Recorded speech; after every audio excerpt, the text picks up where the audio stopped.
So most of us spend an average of 8 hours at our place of work. So this evening we take a look at workplace safety and the importance of conducting workplace threat assessments, both internal and external. Gerard Labuschagne of L&S Threat Management joins us now for that discussion. Gerard, thanks so much for your time today. We are very accustomed to seeing these types of things in other countries where you see school shootings or an employee going into a bank and shooting up everybody else. Is it common in South Africa?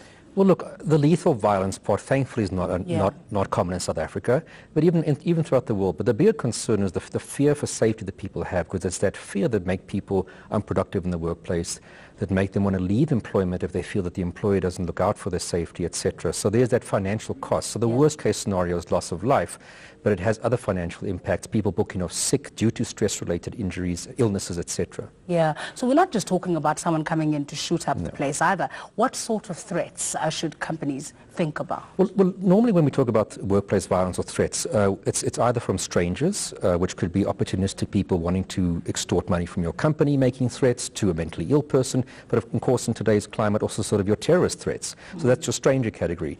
Then very often it's your clients, unhappy clients for whatever reasons, justified or unjustified, who make certain threats either on the spur of the moment or over a period of time. Your co-workers that you spend, as you said, 8 hours of your day, you're not going to get along with everybody. It's a high-pressure environment, and there can be comments, threats that are made towards people or someone who's about to be fired.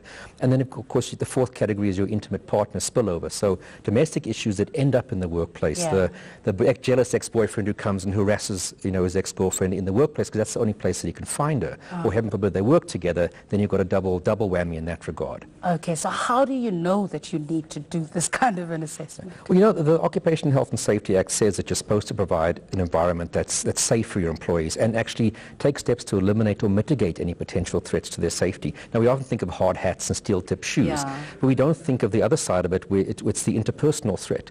And also there's a duty of care upon employers to provide a safe environment and look after their staff. So it requires you firstly to have a proper workplace policy that dictates what is acceptable behavior and not. It's very easy when you're talking about straightforward violence, but what about the stalker who one employee in the company who sends the other employee flowers every day for a month? And often that's something that falls between the cracks that people don't know really how to deal with. So it's a good policy in place. It's having your HR people, your ethics officers, your security people trained to pick up the basics and to be able to do at least a basic threat assessment, to know when we have to be more concerned, but then how to mitigate that. Okay, and do you find that companies take this sort of thing seriously? We've been operating since January this year, since I left the police. And every company that we've spoken to, as soon as we start to list the examples, they say, who have you been speaking to? Because they all typically have the type of things. They've seen those type of things. They've dealt with it with greater or less degree of success.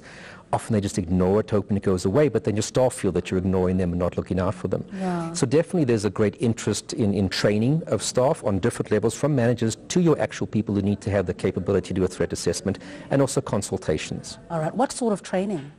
If you want someone to be able to actually to do at least a basic threat assessment, you're kind of looking at a 3-day in-depth threat assessment training course. But you'd also want to make sure that your managers know, or your employees know, what to escalate to the manager, and that managers don't make their own decisions as to this one says this is important and the same behavior is disregarded by another manager. And that's where your policy, when people are onboarded, that they all know what's everybody's responsibilities and who to escalate it to. So it's really not just training one group of people, but it's making sure the policy and the understanding is in place in that workplace. And ensuring it's also driven from management side, so it is taken seriously. Taken seriously, yes. So for those companies that have done this, have they seen a difference in their businesses?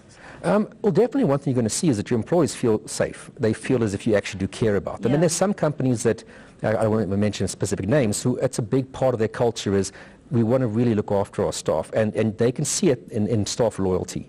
Like I said, already in this day and age, people don't stay long in places of employment. Now you add on the fact that they feel that the company doesn't care about my safety, the risk is they're going to leave, but they also leave with the money you invested in training them, but also with your company secrets.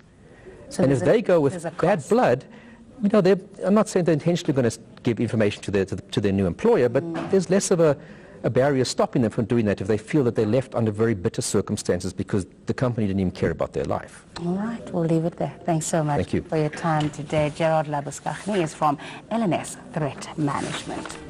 And after the break, farm workers